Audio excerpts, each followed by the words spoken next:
want. Tell me what you need. Tell me if I'm good enough for you, good enough for you, baby. Yeah, yeah. Tell me what you want. Tell me what you need. Tell me if I'm good enough for you, good enough for you, baby. But girl, tell me what you want. Tell me what you need. Tell me if I'm good enough for you, good enough for you, baby. Yeah, yeah. Tell me what you want. Tell me. Residential, commercial, and industrial wiring, data, security, UPS and generator installation. When you need electrical work done now, done right, done at an affordable price, contact Pinney's Electrical Company. Call or WhatsApp 665-1916 or email pico_1166@yahoo.com. Pico, the way to go. Do you know what you're drinking? If you are drinking plastic bottled water, chances are you're consuming plastic contaminants, BPA, and other hormone-disrupting chemicals you cannot see with your naked eye. Those empty plastic bottles take up to 450 years to decompose. In the meantime, plastic bottles are polluting the environment. They are dangerous to the planet and our health. The safer solution is to acquire your own Kangen alkaline water filtration system, and you'll never have to buy toxic bottled water again. Help save the planet and drink clean water for less than the price you'll pay for acid plastic bottled water over the next few years. The Kangen technology is the world's most popular, most acquired water immunizer. For more information, you can call or WhatsApp us on 917-207-1307. That's 917-207-1307. Change your water, change your life. Pico, the way to go for residential, commercial, and industrial wiring, data, security, UPS and generator installation. When you need electrical work done now, done right, done at an affordable price, contact Pinney's Electrical Company. Call or WhatsApp 665-1916 or email pico_1166@yahoo.com. Pico, the way to go. Good evening, and welcome to this edition of Tell Me. And I'm your host this evening. Carlisle is via Zoom. Good evening, Mr. Powell. How are you? Man, I am fantastic. How are you doing? I am rested. I'm tired. The amount of cussing and calls that I got, I'm certain you got the same amount. Persons wondering what happened last week, Thursday and on Saturday, but we need a break. You see, that's the problem. When we're there, they forget that they should call and say, "Thank you guys, you're doing a good job." And we take off one little show and people get upset and all bent out of shape. Well, we understand. We understand the service that we provide, and so we are going to say good evening to all those who have rejoined the show this evening. Thank you all for taking the time. It's a lovely Thursday evening in Charlestown. No rain, but hot. A lot of dust. So we have dust, we have some wind, and we have some sun. Not a terribly good combination, Mr. Powell. And especially those of us who struggle with respiratory conditions. It is very difficult. You have to be indoors, and of course, if you're indoors with this kind of heat, you have to have an AC on or a fan, and we all know the cost of that for power. So it's not a very good look. But let me allow you to say good evening to your folks, and then we'll get back to you. Absolutely. I'm starting this evening with Moro because she has been such a lovely hostess for all this time that I've been away and taking care of me. She didn't make any hot chocolate tonight. She says she's not Dr. Daly. Oh, wow. So I didn't get my hot chocolate tonight. But I'm doing good. She's taking excellent care of me. Good evening to big sister Mary, who I understand is also in New York, and saying good evening to her husband John and her daughter Janet, who I had the good fortune to spend some time with last weekend. Last weekend was family weekend. Had Tanika, Shireen, Caden, Mary, Janet, and myself, all at Franklin Field supporting Caden in his athletics. Let me say good evening to big sister Glenda as well, and the rest of her family, reaching across the Tortola and saying hello to my big brother Everett Carter Byron. I don't think up to now Byron realized what a great influence he has been on my life as a big brother, filling the role of a father as well. So good evening to Byron and Heather and the rest of the family. And my brother Trevor in Nevis and his family. Trevor always steps up and does whatever is required when I'm off island. I'm saying hello to Alan and Dahlia and the rest of the family and all of those lovely people in Nevis who are always around and supportive. And just know that, listen, even if I'm abroad, I'm still willing and able to come in and do tell me. Oh, okay, wonderful. And the man himself, the mayor of Hamilton, fashionably 2 minutes late, but good to have you here, Tulu. But good evening to you. Like, what's your greeting? Just welcome back, Powell, and you and all the listeners. I was bombarded with calls day week up to today. People are calling, asking, will tell me be on. And people really need to hear it and they miss it. Let me say to one Clive Francis from Newton Ground in St. Kitts. I met him Friday last and he said I listen religiously. He knows everything about the program. And so we have people all over St. Kitts listening to us and across the world, and just happy to be back again. All right. Anybody want to say good night to? Good night to everybody. Well, let me start with my brother Hugh down there in St. Croix. Of course, my brother Danny and his wife Twilla up in New York. My brother Carl in Atlanta. My other brother Carl in Canada. And my sisters Evan and Judith up in Connecticut. And right here on Nevis, my brother Reverend Othniel Daly. And over there in St. James, my good buddies Turkey, Bowes, and Gary. And up in Westbury, Max. All others, good evening to all of you. Thank you for taking the time out to join us here on Tell Me. Carlisle, do you have the birthday list? Absolutely. And even before I go into the birthday list, let me just send a note to the technician. I have one message. Somebody said that we are low on YouTube. So I can't fix that from here. The technician might be able to fix that from where he is. The birthday list, I'm stepping back to yesterday, because I have to send belated birthday greetings to Ernestine Katie Mills. Hope that she had a fantastic time. And also belated anniversary greetings to Monica and Errol Pemberton. I think Monica and Errol been in this married thing for more than 25 years. So I'm reaching out. They're in Tulu numbers. Not you and me, Dave.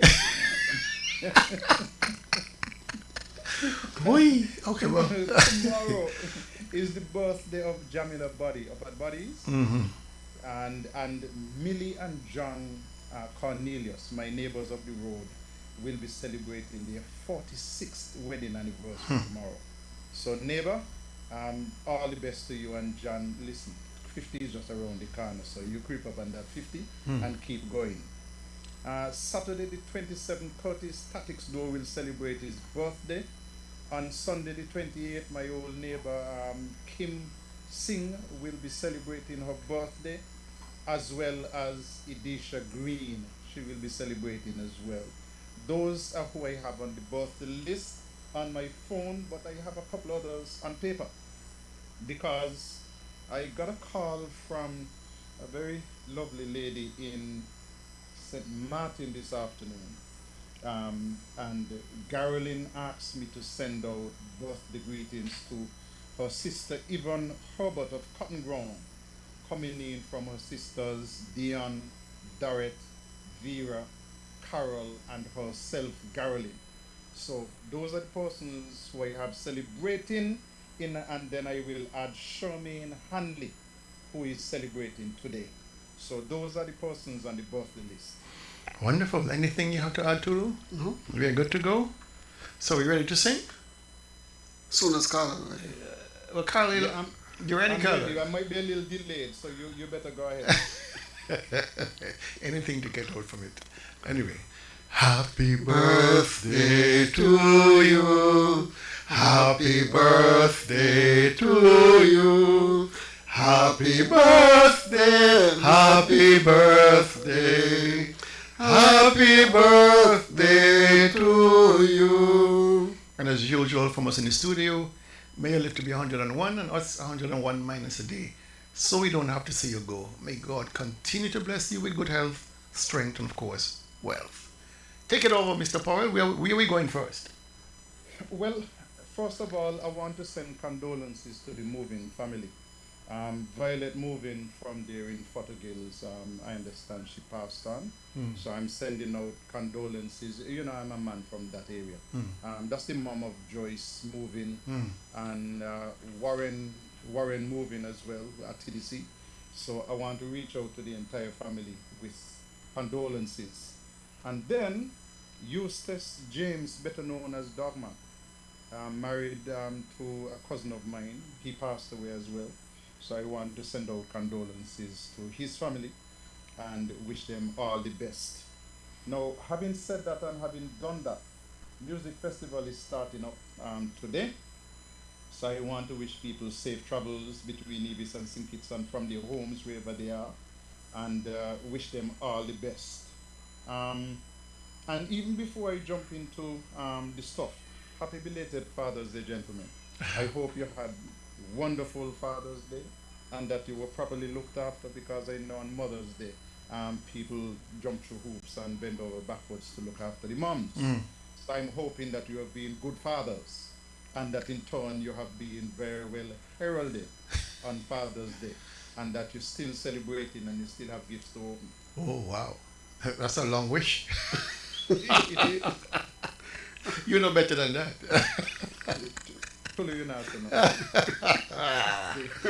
Whee! Before we get going, also let me extend condolences to the mother, I believe it is, of Carlos Vanterpool. She would have passed a couple of days ago. So my brother Carlos, or my fishing partner when he's on Nevis, my deepest condolences. All right. We have not been here since Reno. Yes, and Ren's wife. And so let's reach out to him as he goes through this very difficult time.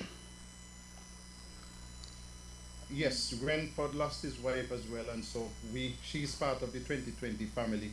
So we would want to make sure that we reach out and cover Renford with all our love and so on. I'm now being told that you gentlemen are sounding good, and the problem might be with the Zoom link. So if Lawson can give us a little boost on the Zoom link, that will help us. Okay. Gentlemen, done with Father's Day. I had a very lovely chat with my older son Alan on Father's Day, and that was the highlight of my Father's Day. I'll tell you that. That was fantastic. I enjoyed talking with Alan and spending time with him. In where do we start this evening? The electricity problem, gentlemen. We have a number of clips, but we are not going to go to those yet. Let me start by saying that I listened to a portion of the round table this afternoon with Dr. Drew, and Dr. Drew made a statement which I have to take issue with, because I heard him say that St. Kitts and Nevis has not increased the price of the electricity. Full stop. You got to stick a pin and you got to say that, Dr. Drew, your people probably are not listening to what's happening on the other side of the Federation. I think that you misspoke in that generally you speak for Skelec, because Skelec is totally different from Nevlec. The St. Kitts Electricity Company and the consumers of electricity in St. Kitts are totally different from the Nevis Electricity Company and the consumers of electricity in Nevis. Skelec has been paying the fuel surcharge for consumers in St. Kitts for a long time. Nevlec does not do the same. And when the Prime Minister said that the price, St. Kitts Nevis has not increased the cost of electricity, he's probably unaware that Nevlec has reintroduced the fuel surcharge at 69 cents per kilowatt hour. And that reintroduction of the fuel surcharge means that the bills in Nevis for the average person have almost doubled, in some cases more than doubled.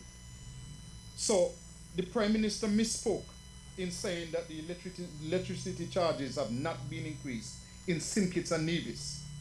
He might have been correct if he had said in St. Kitts, but when he stretched it into Nevis, it means that he's unaware of the pains, of the hurt, of the way that CCM is treating Nevis in terms of forcing the fuel surcharge on them when the federal government is covering the fuel surcharge for St. Kitts. So, and we have a couple of clips. I don't know if you heard that from Dr. Drew, Dr. Daly and Tulu, or if you want to comment on that. Well, I would have heard pieces of it, and it took me by surprise, actually, that he would have commented such.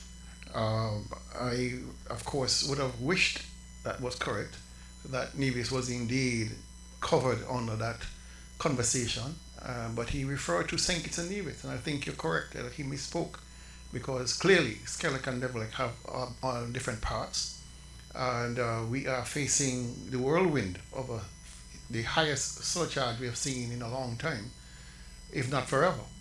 And when persons realize on top of your tariff, which is tiered based on your consumption, you have layered on top of that the surcharge. So by my usage, Carlisle, I'm at 43 or 42 cents per kilowatt hour for tariff, and then on top of that I'm paying 69 cents per kilowatt hour on the surcharge. So my bill overall is basically for usage is $1.11 per kilowatt hour. I mean, that is outrageously high. It is, I mean, if you consider persons with businesses and they have to pay the commercial rate plus no additional surcharge, we are going to get hammered in terms of the businesses passing on those costs to the consumers.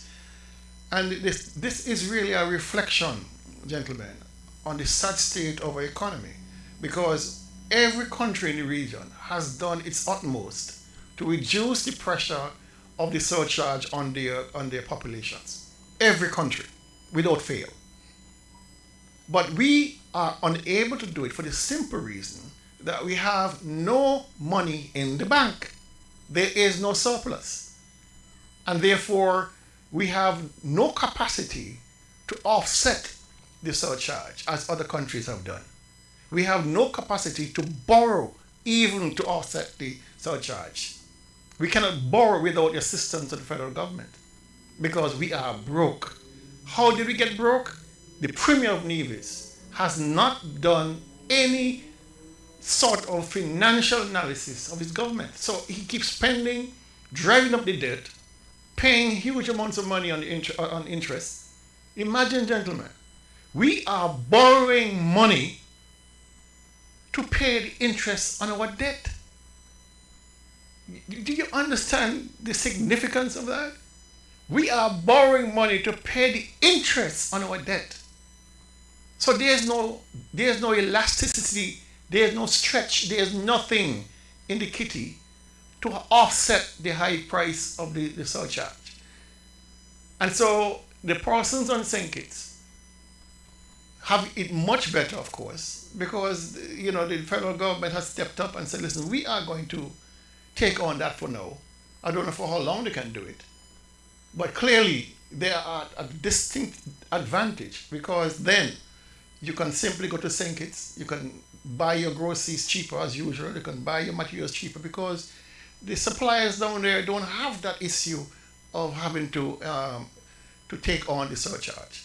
So it is debilitating economically, it is frightening, and I just need to remind people that in 2017, gentlemen, 2017, the Premier of Nevis was all around the globe promising that the geothermal switch would have been thrown, that we would have will be the greenest place on earth. And as a consequence of that failure, we are now totally reliant on fossil fuels. We are back to square one.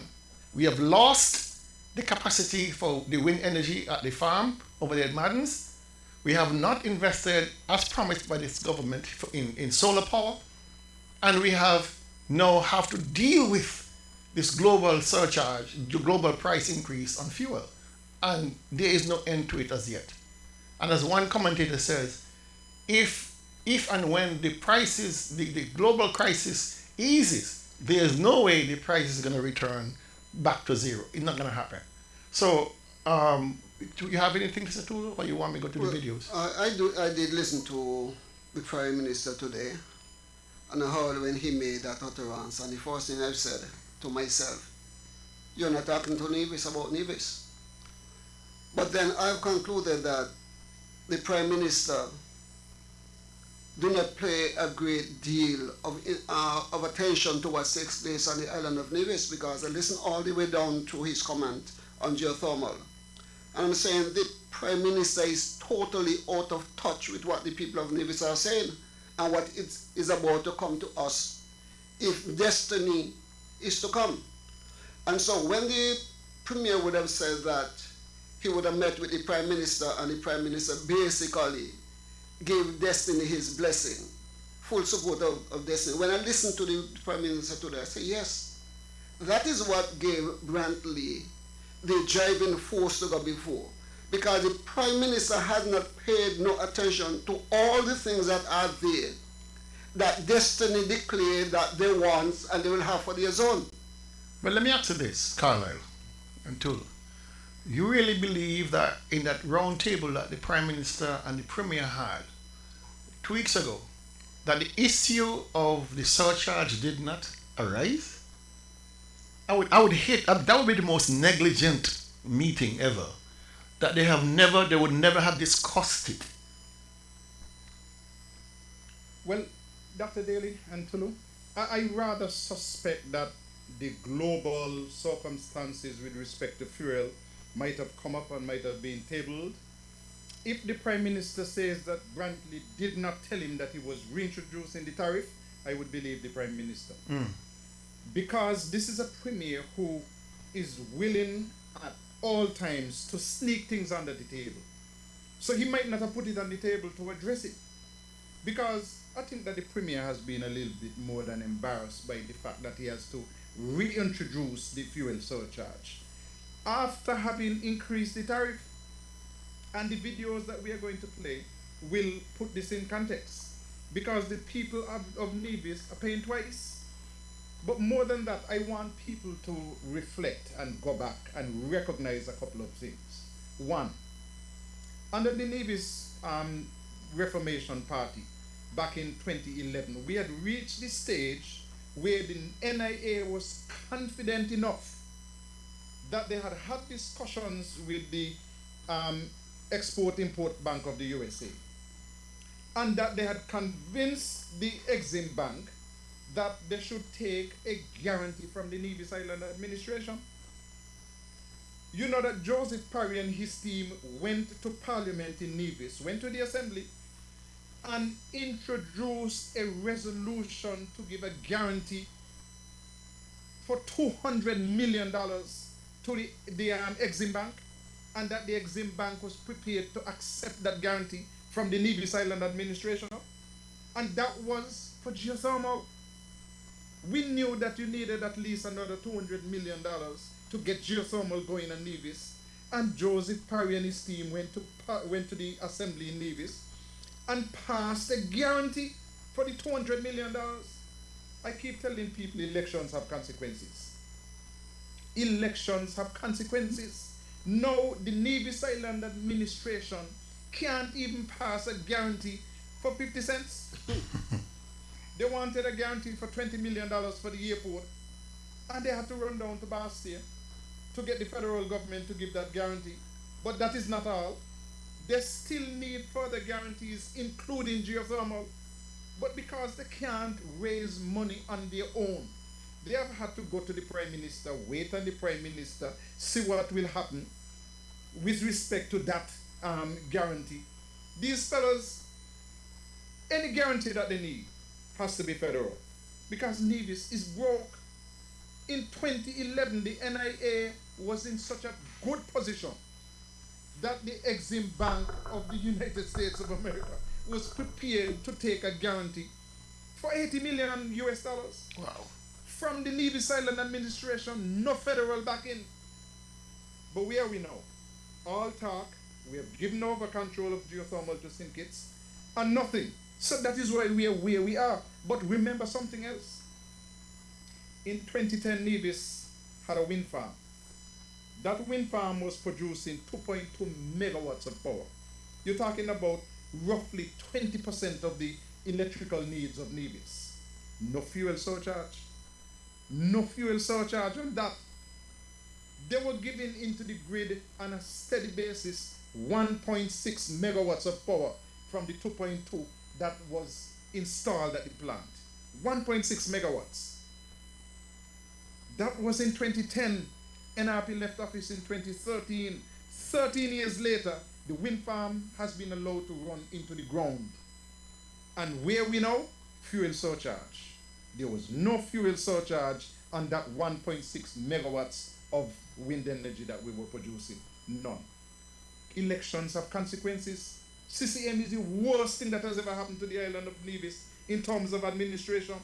They have failed in all areas. Wind energy, geothermal energy, the health sector. I mean, look at Nevis. Look, Nevis is in a rundown state and getting worse and worse.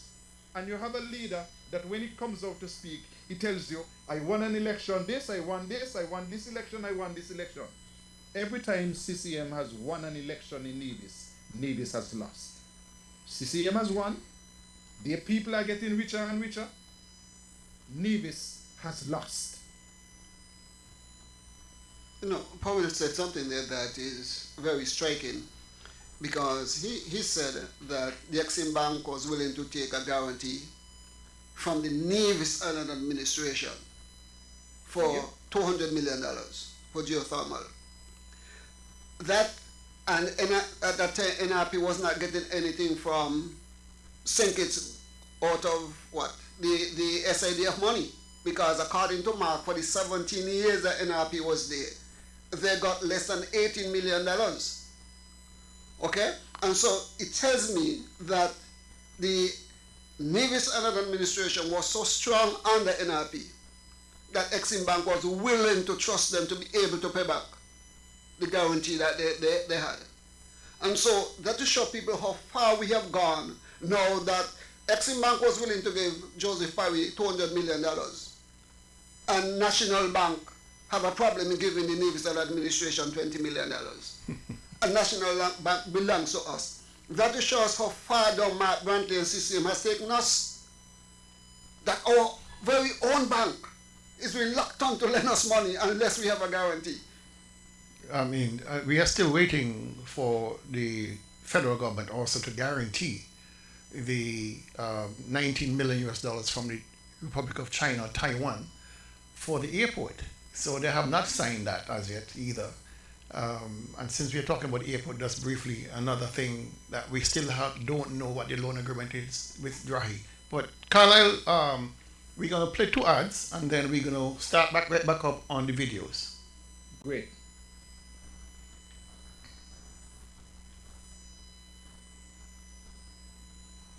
PICO, the way to go for residential, commercial, and industrial wiring, data, security, UPS, and generator installation. When you need electrical work done now, done right, done at an affordable price, contact Finney's Electrical Company. Call or WhatsApp 665-1916 or email pico_1166@yahoo.com. PICO, the way to go. Do you know what you're drinking? If you are drinking plastic bottled water, chances are you're consuming plastic contaminants, BPA, and other hormone-disrupting chemicals you cannot see with your naked eye. Those empty plastic bottles take up to 450 years to decompose. In the meantime, plastic bottles are polluting the environment. They are dangerous to the planet and our health. The safer solution is to acquire your own Kangen alkaline water filtration system, and you'll never have to buy toxic bottled water again. Help save the planet and drink clean water for less than the price you'll pay for acid plastic bottled water over the next few years. The Kangen technology is the world's most popular Nebulizer most acquired water immunizer. For more information, you can call or WhatsApp us on 917-207-1307. That's 917-207-1307. Change your water, change your life. Okay, we are back. We are back. Let me make one slight correction. The young lady who passed on St. Martin is the cousin of Carlos Van Keppel. Of Carlos Van Keppel. Not his mom, thank God. But still sad. There's a call coming in. Let's see what the call wants and see. Let me see here. Good evening, you want to tell me? Hello, good evening, you want to tell me? Hello? All right. No call. All right, we're going to go to the videos. So stand by while I pull the videos up. First one.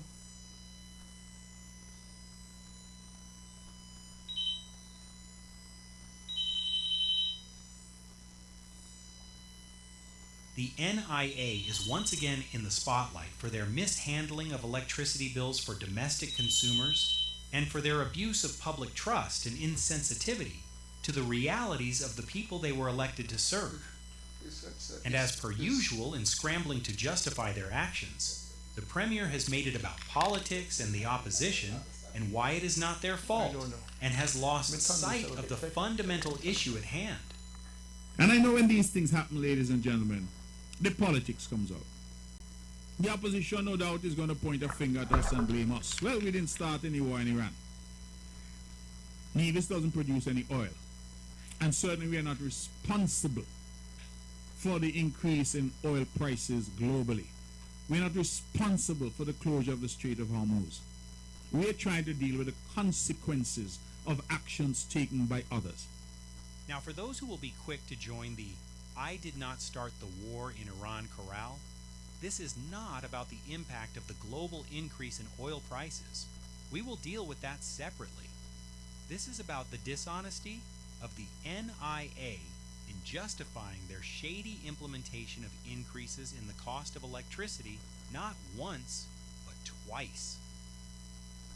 Let us start at the beginning. In September 2022, as part of a campaign strategy, the CCM-led NIA removed the fuel surcharge from the electricity bills for all domestic consumers. They claimed it was a demonstration of their love for the people of Nevis. Less than 2 years later, the love had grown cold, and a release was issued about an increase in the domestic tariff charges for electricity. It is important to note that the notice was issued after the increase rates took effect. According to the release, the rate increases range from 14 cents to 28 cents per kilowatt hour.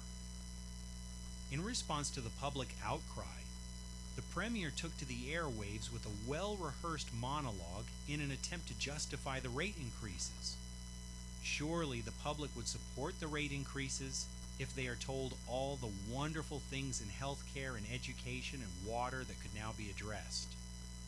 Now, I did want to touch on one last matter, and that had to do with electricity and electricity rates. We have advised, and NEBLIC has advised, in fact it was stated in our budget address back in December of last year, that we will have to revise, let me use that language, electricity rates. We, as you know, in 2022, we removed the fuel surcharge from domestic customers. And I think if people are honest, they will say that they saw tremendous savings on their electricity bill. Those savings, however, came at a cost because the central government, the NIA, had to subsidize the bills, essentially. We were paying the difference for people so that NEVLEC could stay afloat. That has created a real difficulty for the public purse, and it has hampered our ability to do other things. Our schools, our hospital project, our road network, our water development. We have really struggled because we have been paying significant amounts to subsidize electricity. So what we've done is decided we will not reintroduce the fuel surcharge. But since the tariff, the base tariff, has not been adjusted for quite many years, we've decided to do some adjustments there. So NEVLEC is in the process of doing some public education and sending out some information. Fast forward to 2026. The NIA has decided to reintroduce the fuel surcharge like a thief in the night. And once again, after the public outcry, here comes a press release announcing the increase which has already taken effect. This is followed by another monologue from the Premier, part of which has the same cry for sympathy from 2024. Now, I want to tell you that since September of 2022, we have taken the position that we will have a cap on the fuel surcharge for commercial, that is the business community, of 65 cents. And we will remove the fuel surcharge entirely on our households. Let me say that again. Since 2022, we have had a cap on the fuel surcharge for our businesses of 65 cents, and we have removed it entirely from our households. Now, that does not mean it doesn't have to be paid. What it means is that the government has been subsidizing the fuel surcharge for the past 4 years. Is it a sacrifice? Yes. But we're asking for it to be a shared sacrifice, where, since we have enjoyed the benefits for all these years, we're now in a position where that benefit cannot be continued because it is creating tremendous hardship. It is wreaking havoc on NEVLEC's finances and the finances of the government. Every dollar spent on a subsidy for electricity means that there's a dollar less for education, there's a dollar less for healthcare, there's a dollar less for other critical services in the government. But here's where it gets interesting. The Premier in his monologue claimed that the fuel surcharge is up to 79 cents per kilowatt hour, and consumers are only being asked to pay 69 cents. So, according to him, the NIA is still subsidizing the remaining 10 cents per kilowatt hour. Not so fast, Mr. Premier. Based on the tariff increases in 2024, domestic consumers were contributing 14 cents, 21 cents, and 28 cents per kilowatt hour to the fuel surcharge depending on their usage. That has not changed. But this is where it all gets interesting. Let us do some fact-checking. Mr. Premier, you claim that for 4 long years, the NIA has subsidized the fuel surcharge for domestic consumers. Have you forgotten that the reason given for the tariff increase in May 2024 was to ease the burden of the fuel surcharge that the NIA had been carrying since September 2022? These were your words, not mine. So here is the reality. Domestic consumers are paying the reintroduced fuel surcharge of 69 cents per kilowatt hour, plus the amounts they were paying as part of the increased tariffs. Put differently, as the Premier would say, first 50 units, 14 cents increase in tariff, plus 69 cents fuel surcharge, total 83 cents. Next, 75 units, 21 cents increase in tariff, plus 69 cents fuel surcharge, total 90 cents. Over 125 units, 28 cents increase in tariff, plus 69 cents fuel surcharge, total 97 cents. In every instance, the actual amount paid by domestic consumers for fuel surcharge exceeds the cost to NEVLEC and the NIA. The decision by the NIA to increase tariffs in 2024 instead of reintroducing the fuel surcharge was no accident. It was a well-laid plan. An increase in tariffs created a permanent buffer for any fluctuations in fuel prices and allows the NIA to pass the full value of the fuel surcharge to the consumer under the guise of sharing the cost. Mr. Premier, this is not transparency. It is dishonesty.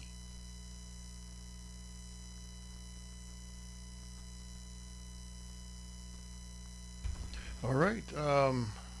Brilliant video, Carlisle. Says a lot. Says a whole lot. From the tariff increase in 2024 to now the additional on top of the tariff, now a surcharge of 69 cents.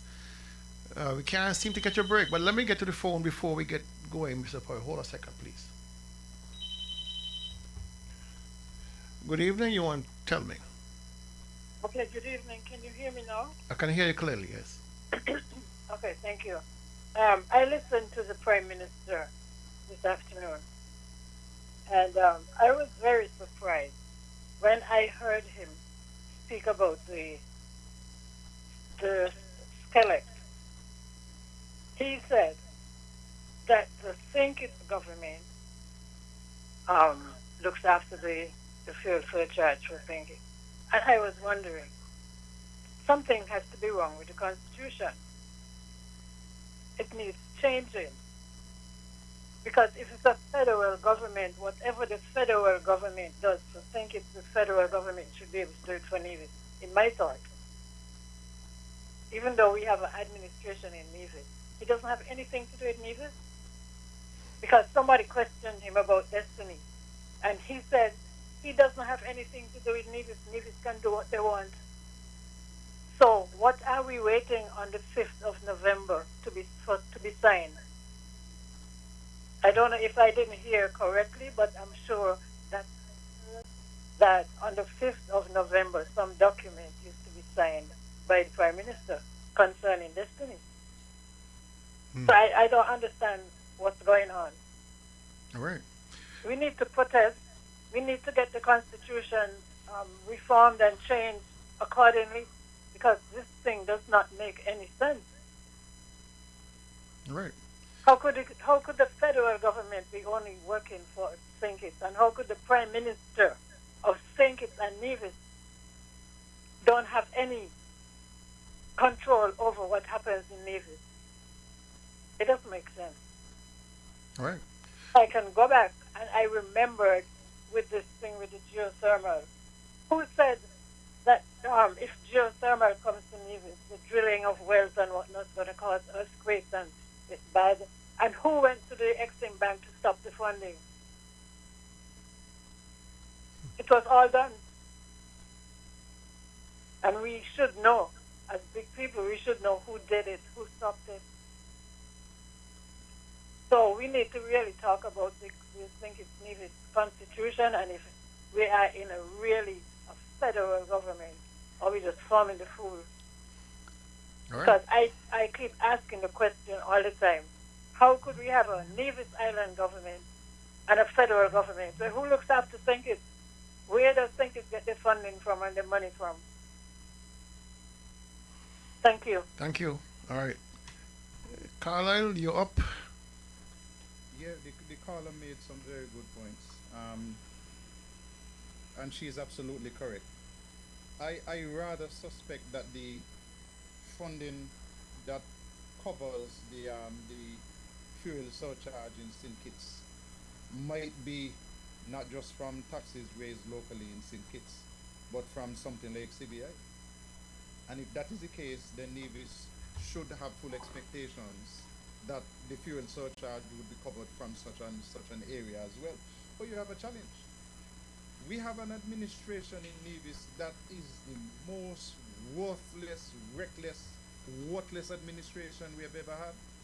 They don't understand the business of governing. But as I said before, elections have consequences. Before I go any further, let me just say that we omitted to send condolences to the Daniel family. Hensley Daniel and his family, they lost their sister Marion. And so I want to put that on the record. I don't know how it slipped me. It was on my page, I can't read my own handwriting. But Hensley Daniel and family, we are sending out condolences to you on the passing of your sister Marion. Dr. Daly, listen. You see all the noise that I'm here making about fuel surcharge? Let me tell you that my bill that I got from Nevlec the last time around when people complaining their bills were doubled was for a majestic $7.20. You know why? Because I'm off the grid. I gone solar. So I don't have any fuel surcharge. But I still have to argue for the poor barefoot Bob. I still have to argue for the lady Jane down the corner who has electricity and can't afford, been struggling to pay the electricity bill and been getting harassed by Nevlec being cut off month after month. And then Mark Brantley, in his wickedness a couple of years ago, increased the tariff to the point where the increase was covering the fuel surcharge, and then reintroduced the fuel surcharge so that Nevlec is double dipping on poor people. They are more than covering the fuel surcharge. They are double dipping on the poor people of Nevis. And that is what has me very concerned. A fellow whose bill is normally $140 and was being cut off because he couldn't afford. He had to choose between whether he gonna buy food, whether he gonna buy uniforms and books for his children, whether or not he gonna put a little $20 worth of gas in the car. He is being deprived now of having electricity because he bill double. He couldn't pay 140. Now with the increased tariff and with the reintroduction of the fuel surcharge, he bill got to 300. And then he got to pay $100 and something reconnection fee. And Mark Brantley, who don't have to buy gas because the government put gas in the government free vehicle that he ride in. He don't have that worry. He who is making $15,000 a month and travels every single month so that he also gets that traveling, all the perks that come with traveling. That poor fella couldn't afford 140. Now got to find 300 plus reconnection fee. And Mark is saying, all of us got to bear the brunt. All of us got to bear the burden. He's a criminal. He's heartless. The situation with when Brantley said that the government since 2022 has been absorbing the cost of electricity, subsidizing basically the cost of electricity. But that is not entirely true, because they have not been paying. That's the problem. They say they're going to absorb the cost, but they have not been paying their own bills. So the burden has always been on Nevlec. And that's the problem.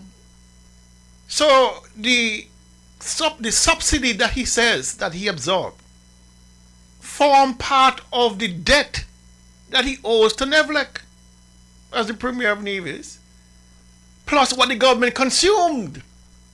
What do you think the government owes Nevlec? $70 million. That's how much money they owe Nevlec right now.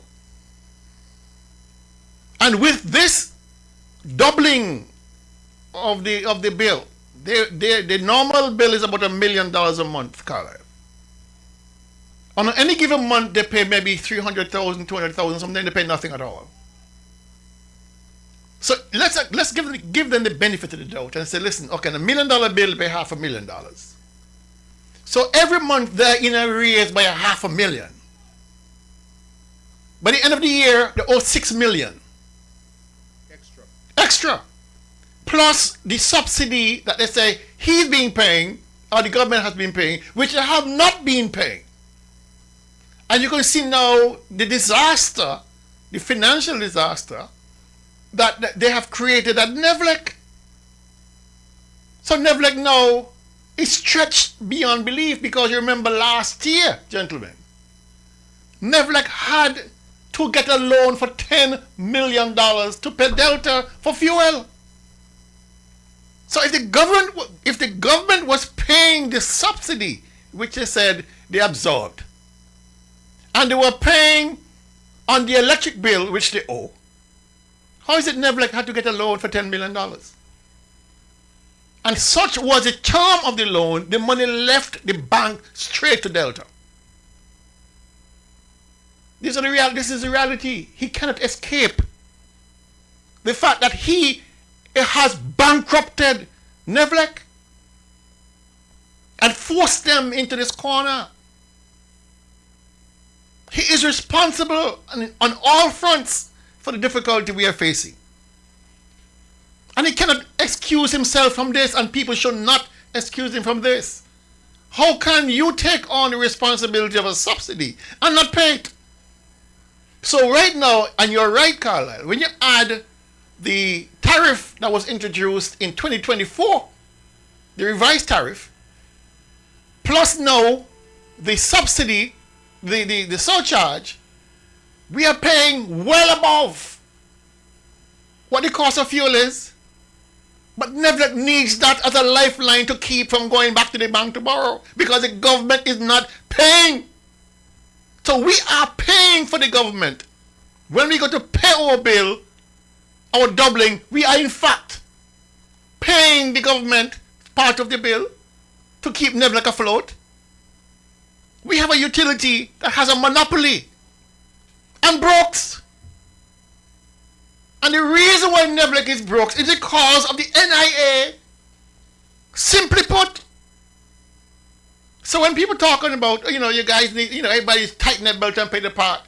We are paying double because we are paying our own household bills and we are paying the bills for the NIA.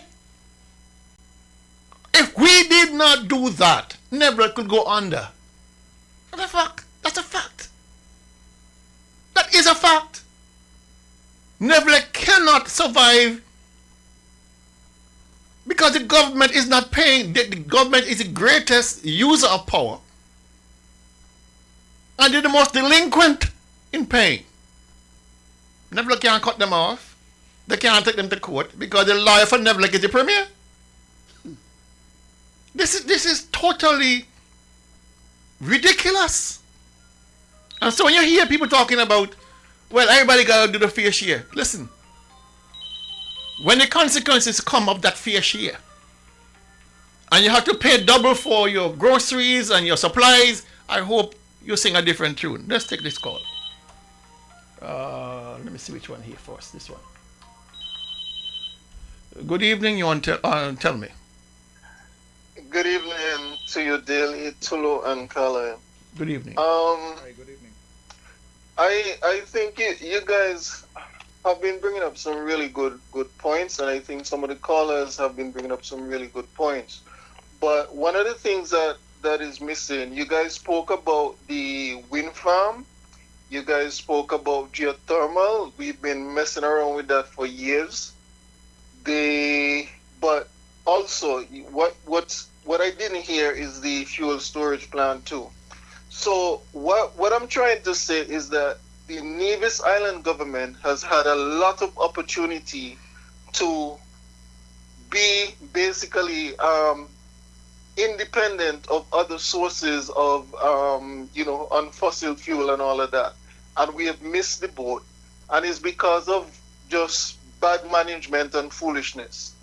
And when it comes to dealing with the bills at Nevlec and stuff like that, and the fuel surcharge that they put on, I don't know if you guys have realized that a lot of money has passed through the Nevis Island government.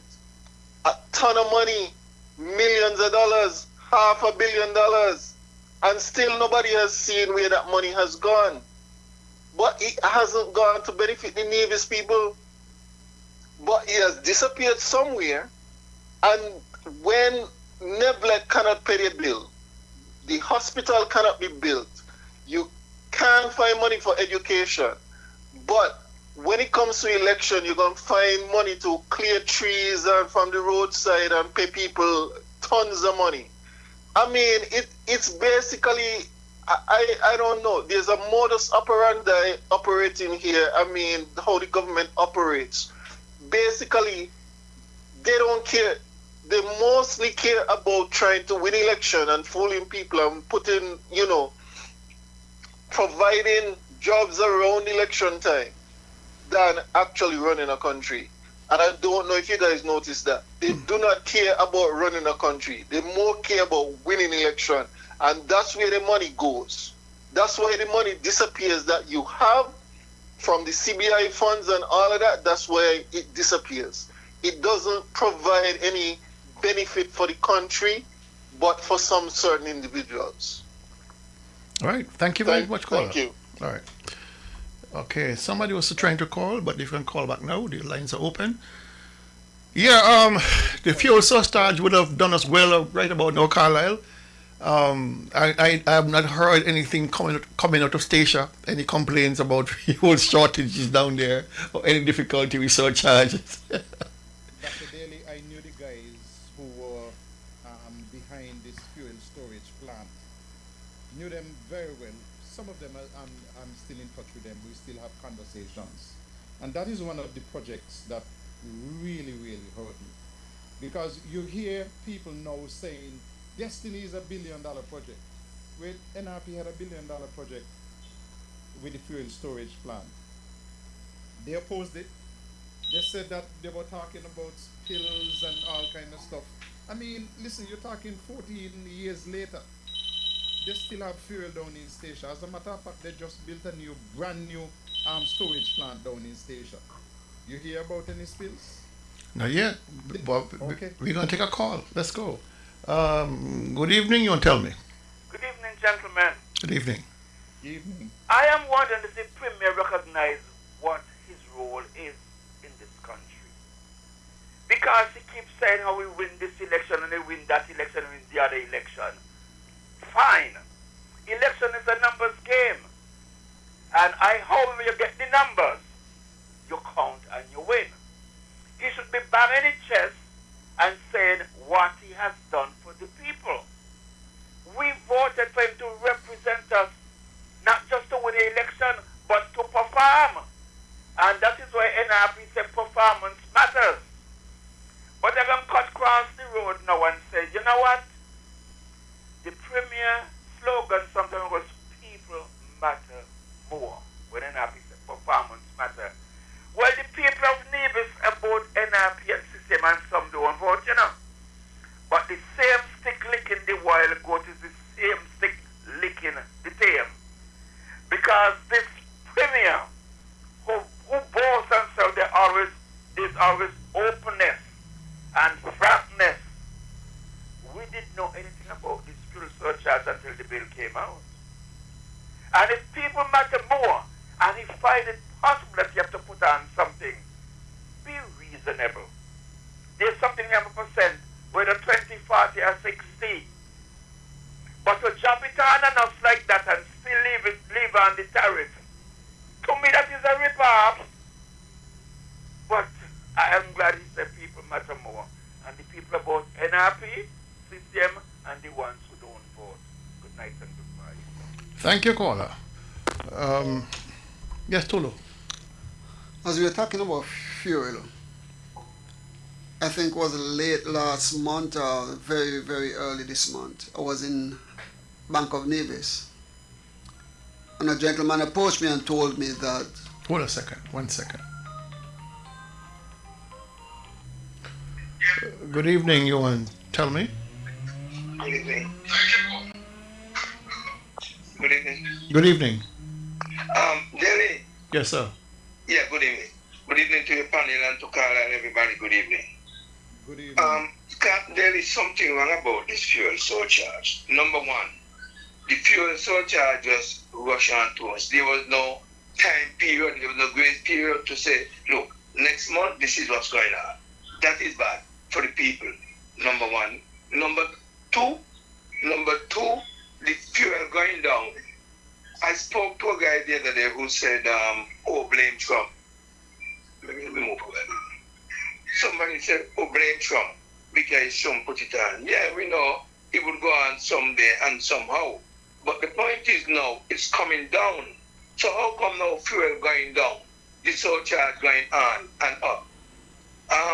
We got to be very careful in Nevis. Right now, the economy is not so conducive.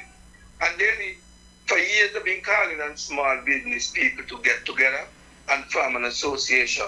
Had we had an association, we would not be fighting this independently.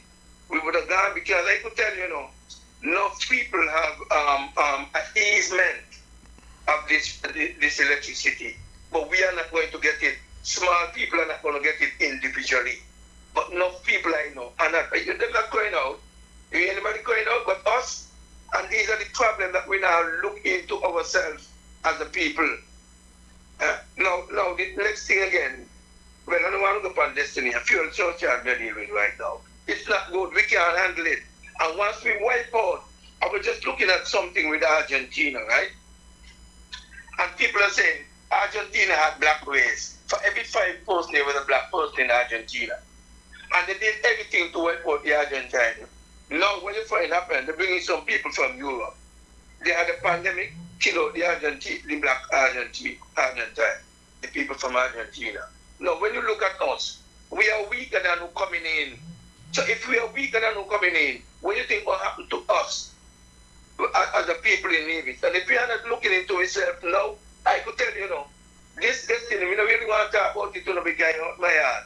But anytime you vote for CCM, you voted against your children, your grandchildren, and you vote for CCM right now, is a vote for destiny and a vote against yourself. Really, we have a bit hoarse, but I'll call that. All right, thanks. You were saying Tulu. So I was saying a gentleman said to me in the bank that Sol would have taken over Delta, so it is one company. And I told him... No, Sunoco.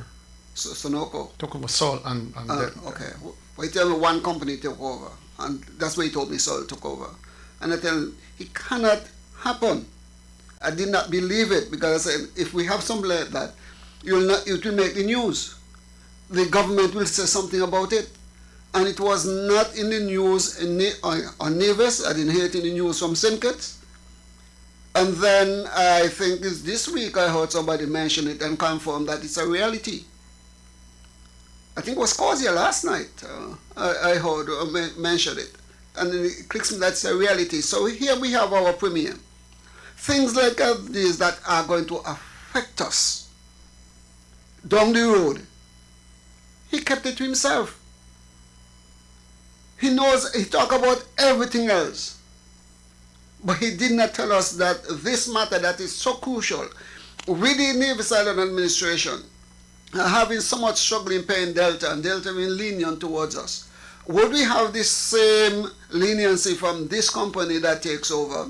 Or is this a company that is linked towards Destiny, that they have so much money, so they come in here again to take over as far as Destiny taking us over? I mean... Don't get crazy. Don't get crazy. Cool me down. Don't get crazy. This deal with Sunoco to take over Sol and Delta has been in the works for some time. It is a done deal. Forget that. How the government negotiated for their fuel contracts, I don't know. They have not said it. Normally, it's a term contract, maybe 2 or 3 years. Carla, you were there. How long were the contracts for? I can't remember. I think, if I recall correctly, they were 2-year terms. Okay. But then you had a challenge in Nevis, in that one company owned the line from down by the bulk station up to the power plant. When you went with the other company, they had to deliver by truck. Okay. So now Sunoco owns it all, so I'm assuming they'll have free access to use the line.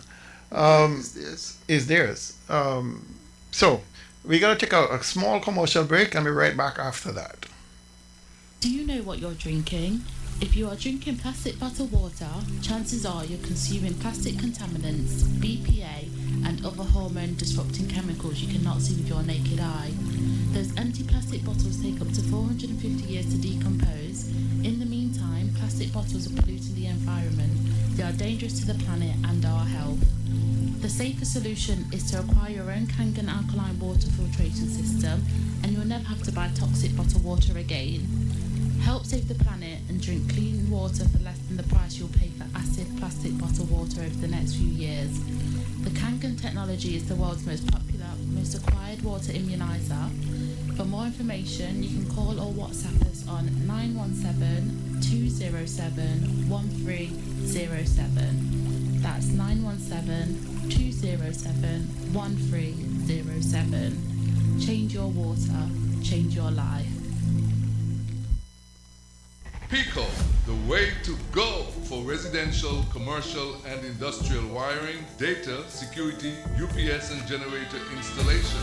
When you need electrical work done now, done right, done at an affordable price, contact Pinney's Electrical Company. Call or WhatsApp 665-1916 or email pico_1166@yahoo.com.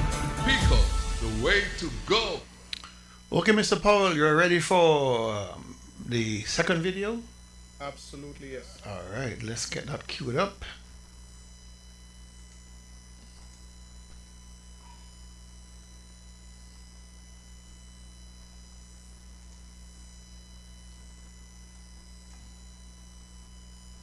Come on.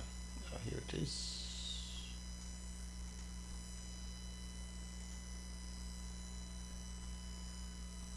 As the Premier continues to weave his tangled web to justify the reintroduction of the fuel surcharge and discount the public outcry, he claims his actions are in line with his regional counterparts. Now, the war in Iran is over 3 months old.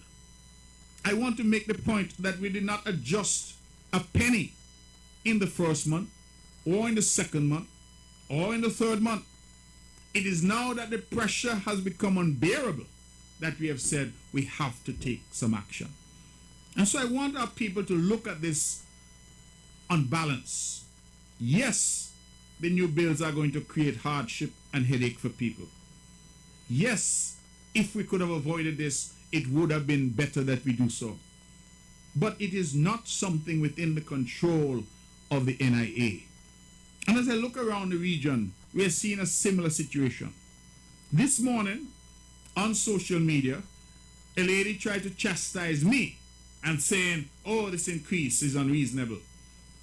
And somebody commented from Antigua and saying, Antigua, the increase is 84 cents per kilowatt hour. And then tonight, I got a video from St. Vincent, where the head of the utility in St. Vincent was saying to the people of St. Vincent that the fuel surcharge in St. Vincent is likely to become even higher. In fact, he said to the people of St. Vincent, prepare themselves. When the interviewer said, are we talking about a small change? He said, I can't say that, because based on how things are looking, the month of July might be a record-breaking month. Mr. Premier, not that I am doubting your information, but according to the official Antigua Public Utilities Authority website, the current consumer rate for the fuel surcharge is 56 cents per kilowatt hour, which, according to the site, has been the rate since September 2024. Plus, their tariffs per kilowatt hour are significantly lower, 40 cents for the first 300 units and 38 cents above 300 units.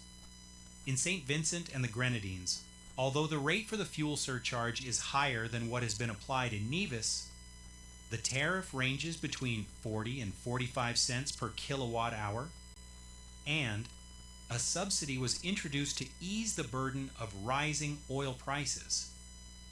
Something else the Premier conveniently omitted to say, unlike the NIA, they engaged the public before the changes were made. But Mr. Premier, you forgot your next door neighbor. Is it that the story there does not fit your narrative? The last tariff increase in St. Kitts was in January 2011, and the rates are currently below the rates charged in Nevis. Also, the subsidy for the fuel surcharge that was introduced in St. Kitts in June 2022 is still in effect.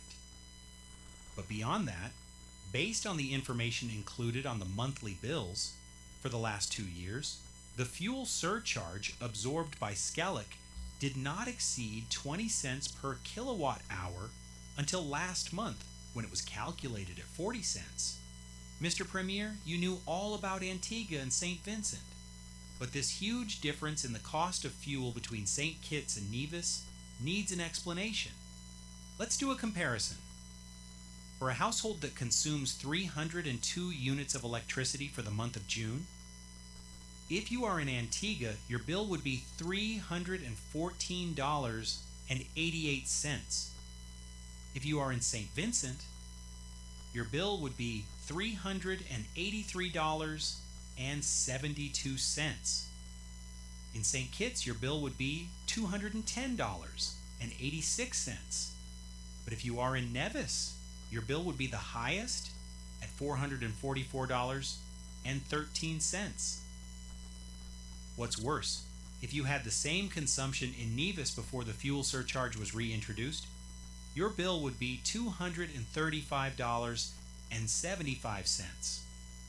This is the harsh reality of electricity consumers in Nevis, and the Premier has already sounded the warning that the NIA is broke, so relief is not forthcoming. Elections are coming, the campaign has started. Choose wisely.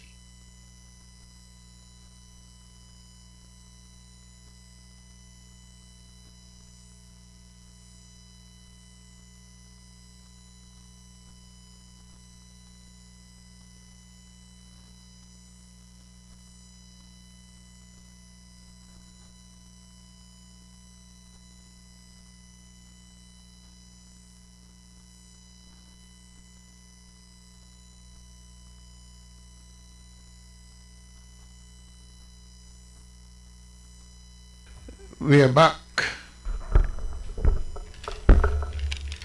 Dr. Daly, the first thing that I want to do is to compliment the technical team. I believe that these two videos, and then there is an audio clip to come later, that they have done a wonderful job in terms of putting these videos together and getting the comparisons. I want people to understand, I have never met anybody in my entire life who can tell more lies than the Premier. And I knew a fella who was called Daddy. I knew a fella who was my neighbor from Zion who they called Public. And when those two fellas hard to beat, but the Premier can beat them easily. The Premier in running all his comparisons and his numbers. And he like to say, I got a telephone call from, and I got a video. He never show you the video. He never tell the person, send me a voice note, so he could play the voice note. So it took the technical team time to do the research, pull up the numbers from government websites, from Vinlec, from APUA, from Skelec, from Nevis, and run the comparisons. And you see what they say? 4 small Nevis paying for the same amount. The calculations were made for 302 units, $444.13, the highest by far. But if you listen to the Premier would make you believe that things higher in Antigua and in St. Vincent. Nothing could be further from the truth. And I like to tell people, elections have consequences. The Premier really don't care about governance. The Premier cares about winning elections. Once he win the election, he don't give one thing about what happens. Told us that. The people in Nevis could eat grass as far as they're concerned. Because, as my son Alan said, he not going to be broke again in life. So he not concerned about poor people unless it's election time. When the election done and you don't vote, you can't go up there and get inside the high walls that you got to go beg me nothing. And when he driving on the street, he glass up. He not stop to talk to poor people. But elections coming up, out on the street, walking and begging people. And then coming to bawl when somebody give him some colorful language and explain to him why he must move from the gate. The man don't love people. He don't love people. What is interesting here, Dr. Daly, is that the Premier would have said to us, in his newfound faith a change of heart that we must not see St. Kitts and Nevis as separate entity, but we must see ourselves as nationals. We must not see any resource on the island of Nevis as a Nevis resource. It is a national resource. Now we have electricity on St. Kitts and on Nevis. How is it that the people of Nevis are paying more than twice the amount that St. Kitts is paying? Since we are one thing, why he not compare us with St. Kitts and see how he can bring us in line as close as possible to St. Kitts? Because that is him. Now, the other thing I gathered there, he's saying he's basically not to blame for what's going on.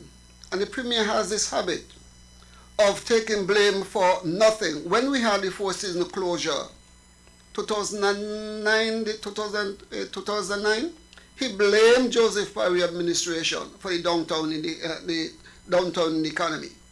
When we had the worldwide recession, he blamed Parry for the worldwide recession that was going on. When it comes to him, he don't blame me, blame everybody else. So he must cast blame on everybody else when there is an issue. But when it comes to him and something happened under him, you must give him a bye. Don't blame me, blame everybody else. I remember one time we were complaining and comparing him with Barbados. They say he not live in Barbados, not telling him about Barbados. He's in Nevis. But when it suits him, he compares with somebody else from outside there. Because he believes that he has a right to control the narrative and to say what he wants to say. You see, gentlemen, the Premier has handled this thing very badly from the very beginning. Very, very badly. But let's take this call and then come back to the...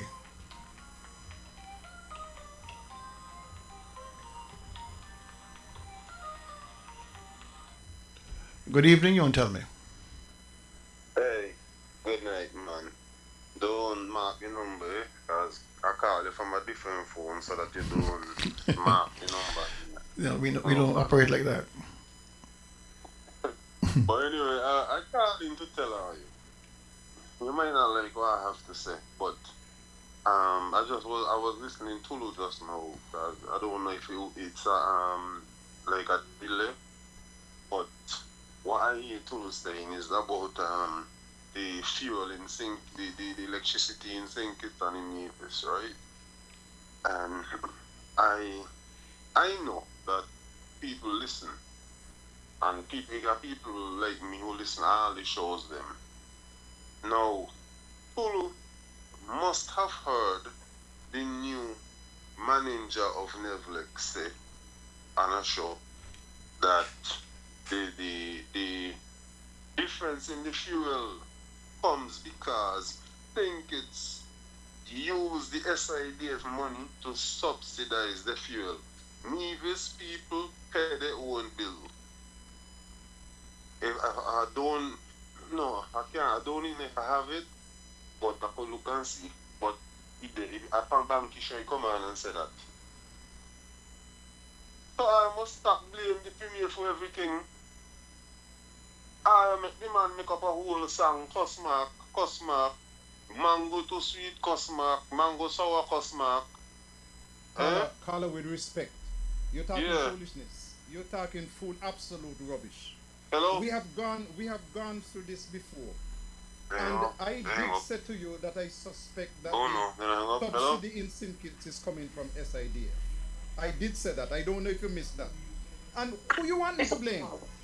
We have a Premier in Nevis who is incompetent, who has shown that he is a poor spender of money, who has shown that he can't finish any project, and you want to tell me that I must not blame the Premier?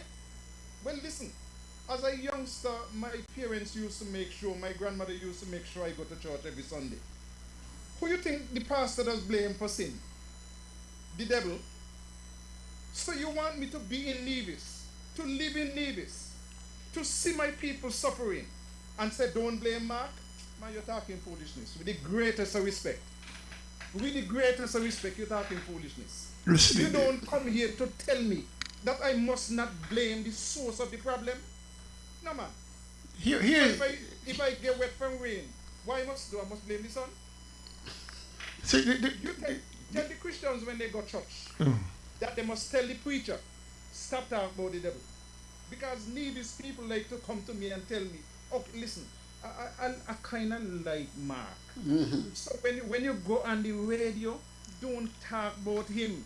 You know what Euro Swanson tell me one time? He dead and gone. He said, listen, I hear somebody call in and tell you don't talk about Vance. Boy, you got to talk about here the source of the problem.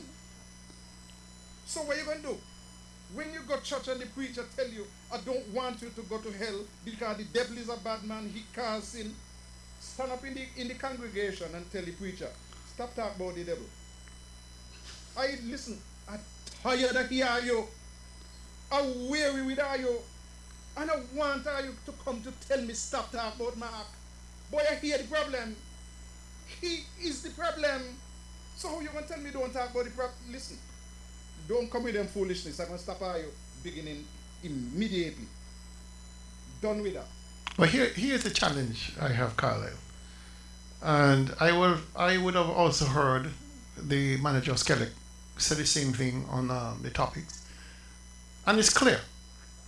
The SIDF money comes out of the CIU, out of the CBI. We get our share of it. We get our share. We have negotiated with St. Kitts. As far as I know, they've agreed on a fair share, 25% per rata population basis. So St. Kitts get the lion's share because they have the larger population. This is what the Premier negotiated. So they keep their share, they give us our share. What they do with their share is their business. True. What we do with our share is also our business. How we spend our share is our responsibility. How they decide to spend their share is their responsibility.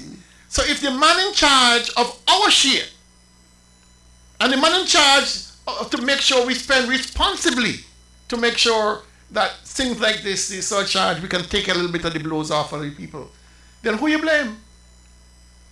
Who do you blame? The buck always stops with who?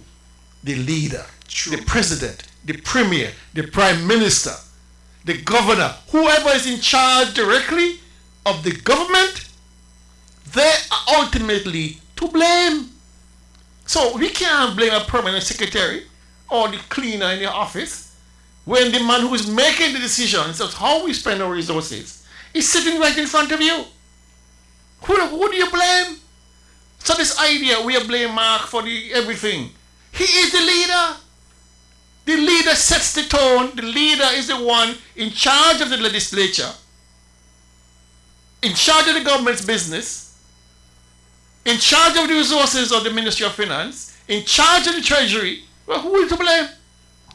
In charge of NEVLEC. Because the Minister of NEVLEC is the Premier. And he's a lawyer for NEVLEC. Come on, Ash, be reasonable here. I don't expect you to, be so, biased in your opinions. I expect that, but not like this. This is ridiculous. But Delhi, while the call on others are saying that we must not bash Mark, and we mustn't criticize him, Mark criticized Joseph Parry from the moment he was sworn in. As a matter of fact, the Andy Mark show started the very week. Well, let's not go down the road. No, we're coming down the road. Up to recently, Mark is criticizing all the decisions that Joseph Parry made. The same caller who was saying this, they need to say to Mark Brantley, you need to start working for the people of Nevis and stop blaming everything that the past premier would have done, put in place. You told us to give you the job to do something better. We gave you a chance to do better and you have done far worse. And so Mark feels justified in doing the foolishness that he's doing and chatting the crap that he's crapping and chatting because there's the one or two out there saying, oh, I must leave the man alone. When you have a child and the child is rude and you don't spank the child, he's going to embarrass you in public. When you put a man to manage your affairs and you run your affairs into bankruptcy, then you must blame him.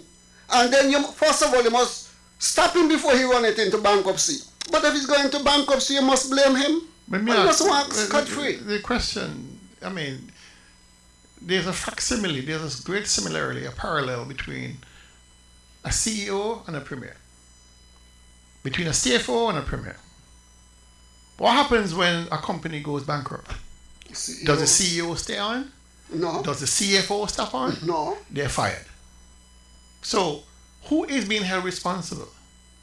The CFO, the CEO, the general manager, whoever it is responsible. They're the ones who have to take responsibility. True. The Prime Minister of the UK, Starmer, just resigned because he takes responsibility for an appointment that he said he didn't know about anything. And so people do take responsibility for actions that ultimately reside with them. Let's take this call. Good evening, you'll tell me. Good evening, Daily. Well, I just kind of wondering who to blame, who spent millions of dollars on geothermal just to take a picture, bring an oil rig from the States. It disappears soon after the election. I wonder who I should blame for that. And when they had to actually dig up another well, and the people them said that it was done improperly, when there was wells they had dug properly before. I wonder who we're supposed to blame. I mean, when you shut down the wind farm and all them kind of things there and just left it to the elements to fall to the ground, basically, who we should blame? When you kill the storage plant, who is supposed to blame for that? And when you take up millions of dollars when you get from sink it and waste it off, I mean, I don't know. I just try to think like people, but sometimes it don't work out like that. Don't try. Don't try. All right. Let me say, right, the greatest aspect of leadership is taking responsibility for your actions. That's true. You have to take responsibility. It goes without saying. And so when you hear people say, oh, you blame me for the sunshine, they're trivializing their own responsibility. Let's take this call. Good evening, you won't tell me. Yeah, good evening. Hey, Jelly, so I let him on the way you are five. Yes. You saw a good call. And don't let him on the way you. I appreciate that. All right. And that is why I didn't want to go further into the conversation, but you heard the caller. Yes, Caroline, what's up next? You have an audio clip to finish off the fuel surcharge. Okay, let me do You should that. have an audio clip. Yeah, let me do that now. And while you're searching for that, next week we coming back to the Destiny Matter. We already have a video which is prepared on the Destiny Matter, so we can come to that next week. Okay. You there? You ready? Yes, I'm ready. Okay. Can you tell us how much the NIA owes Nevlec?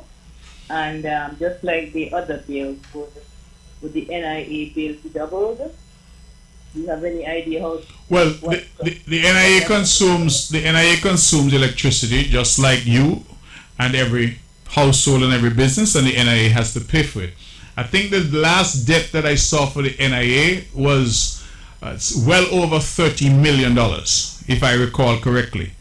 And it is a debt that we have been struggling with. It is, as you know, government is continuous, so it is something that we have been trying to deal with. We have had various mechanisms over the years to try and pay down that debt, including giving land to Nevlec, for example, and giving land to Nevlec so that Nevlec could use that land to defray fuel costs, including paying fuel costs for Nevlec, including things like duty concessions and all of those. So it's an ongoing process insofar as Nevlec and the NIA is concerned. It's a constant process of debt and paying down that debt. How much do you have to pay per month? Oh, well, each month, it varies, but I think each month we have paid, it really varies on our own cash flow. I know that we're paying at one point $500,000 a month to Nevlec. At times I know that we've paid more. I know there was one occasion when Nevlec had some difficulties in terms of the cost of fuel, and we had to come up with, I think it was about $5-6 million at one time to assist them with fuel. So it varies, Carla. It's a relationship. Of course, Nevlec is wholly owned by the government, So it is an ongoing relationship. So it varies from time to time. Is the NIA going to get the same effect like the other consumers? But of course, that's what Are you guys, is the bill going to be doubled like what we have seen that people are getting? The bill for everybody is going to go up, including the government. And that's why I'm saying the same efforts to conserve energy that I'm suggesting for members of the public will also have to apply to the government.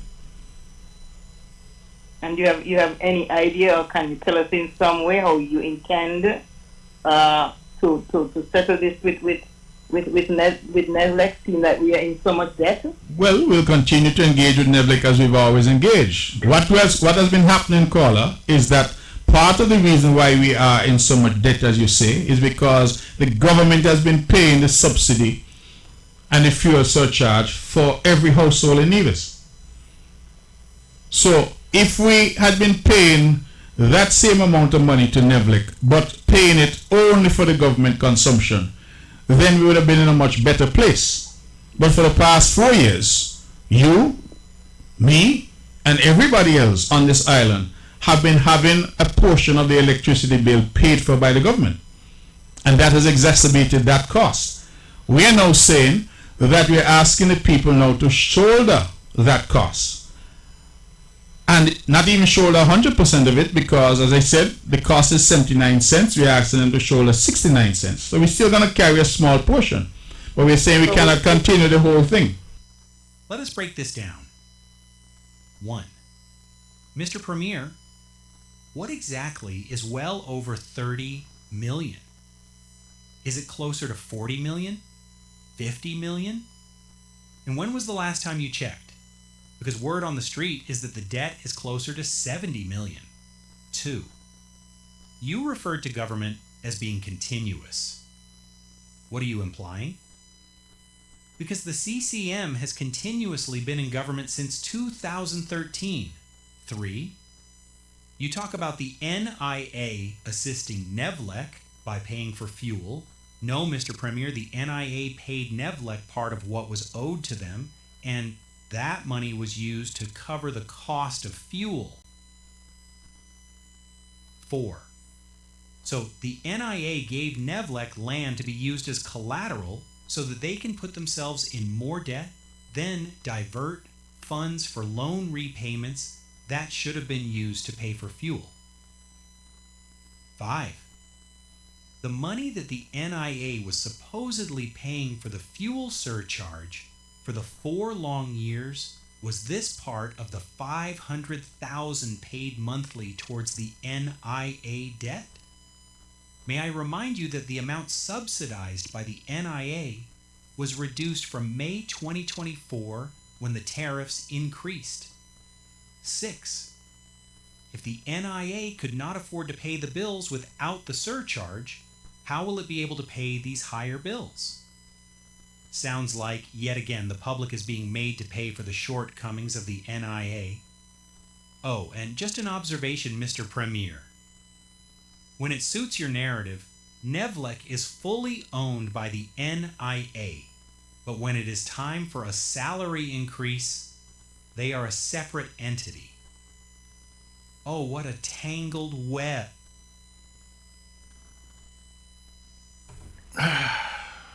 This is exasperating, Mr. Powell, to say the least. I've never come across such conflicting episodes in one presentation, because clearly the Premier has no idea what he's talking about.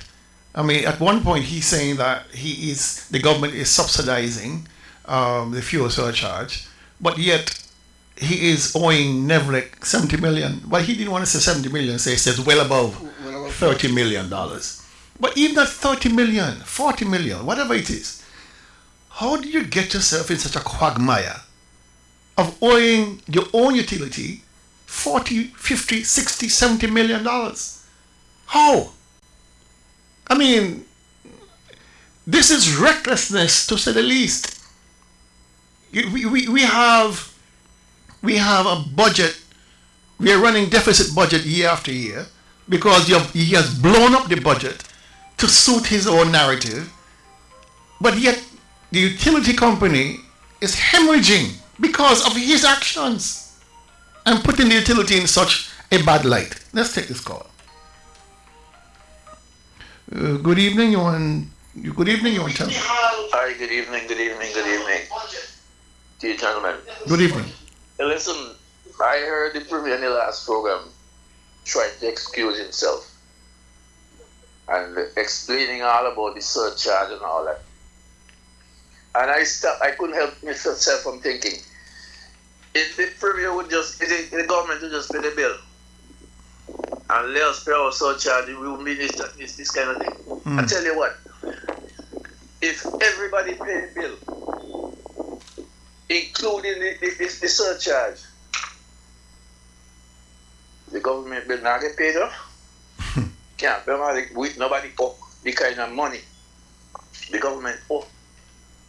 And the Premier saying if you owe $200 cut you off, that cannot save. If they continue to run up the kind of bill they're running up and not paying for them, that cannot save them.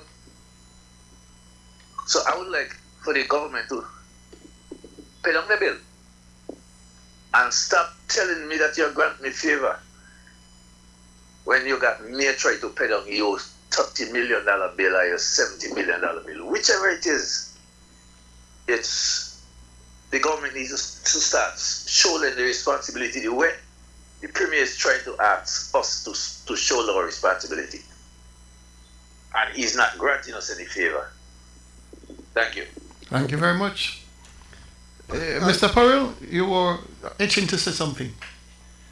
Listen, things are so bad, right? Before I left from home, I went by an elderly gentleman who asked me, please, you can't make it into town, and he gave me his electricity bill and he said, pay this for me, please. And I said, no problem. Take care of the bill. I opened the bill. And the bill for the gentleman was over $1,000. Wow. So I said, but you owe a lot of money. And he said, well, I can't understand it. I said, give me the previous bill. Gave me the previous bill, and I looked at it and I said, you know what, let me just go into Nevis. So I went into Nevis to pay my little bill. Nowadays I just pay with the $20 and get back change. So I gone to pay the bill. And they calculated. I told them he's a senior citizen. So they finally asked me to pay, I think it was $30 and some cents. I said, but this is saying on the face over $1,000. Explain to me the rest of the bill. And the cashier smiled and he said, the rest is government. You know, the government has taken on subsidizing these elderly citizens who live alone. But the government now pay the bill. They now pay their portion of the bill. So their portion of the bill that was outstanding on that bill adds up. Was over $900. Was nearly $1,000. Because if you could tell me that the portion for that elderly person was about $30, that means the government owed more than $970 because the bill was over $1,000. You multiply this by the number of persons who they have on the program and who they're not paying for. When Mark Brantley is talking about the government is one of the biggest consumers of electricity in Nevis, listen, we understand that. But they're also not paying for them poor old people who they like to go to and say, listen, you know we have this program where we're taking care of you with water and electricity, so we want you to vote for us. But they now pay the section of the bill. They're doing it to get votes, but they're not paying their portion of the bill. So this is why the governments, and not only that, the Premier has said that they try to pay $500,000 a month, but Dr. Daly, there are some months when they don't pay a cent. They don't pay at all. So the bill is going up. If the bill is $1 million a month, and some months you don't pay, 1 million Ghana, because the next month you're not going to pay the million plus whatever you didn't pay. You're not paying $2 million. You might chuck them a little 200,000, but I want to bet you something. I want to bet you that Nevlec don't owe Daniel Brantley and Associates. I bet you they get the retainer fee on a regular basis. I think we need to slow down a little bit because we are hitting some nails on the head. And I think people need to understand fully what Mr. Powell just relayed. The government has a program to subsidize electricity costs for seniors who cannot afford. Persons, especially who live alone and the pension or whatever else they have to support them is insufficient for them to pay. So the government has this social program to assist seniors. They pay a different rate to you and me. And what Mr. Powell just relayed is that because the government has not been paying their portion of that agreement with the senior, there's a rollover, the arrears bill built on to the bill because the government has not been paying. So all this talk about they have this program to help seniors and the government has been absorbing the surcharge since 2022. Technically, they have been absorbing it. Practically, they have not been paying it. They have not been paying. How else do we explain that the utility is owed $70 million? 70. Let that sink in for you. We generate on an annual basis revenues about $140, $150 million from VAT, property taxes, revenue. We are talking about half of that annual revenue the government owes to Nevlec. They have not been paying or given pay raises to their workers because they can't. Because the government is not paying. Nevlec cannot give a reduction on the overall cost of power because they can't. Because the government is not paying. So who is it responsible? Whose responsibility it is that we are facing this crisis? We have so many people now and businesses are now lumped together because of the actions of this government for not paying their portion. So when the Premier says everybody has to tighten their belts and shoulder the responsibility, it sounds benevolent, it sounds good. Well, where's the evidence that he has been doing that as head of the government? There's no evidence of it. Matter of fact, that is the reason why we have the situation we have. Because of the outstanding amount owed to Nevlec. I mean, what utility can survive a $70 million shock to its system? Go ahead, Tulu. Two things. The Premier said that his government subsidized Nevlec. If you owe me $10, Dr. Daly, and you give me, and my business is struggling, and you give me $2, you're subsidizing me when you owe me 10? Okay, so you owe Nevlec, according to him, $30+ million, and he gave Nevlec $6 million. That is subsidy. That's not. Let's take this call. Good evening, you want to tell me? Good evening, Dr. Daly. Good evening, sir. Carla. Good evening. Listen to you.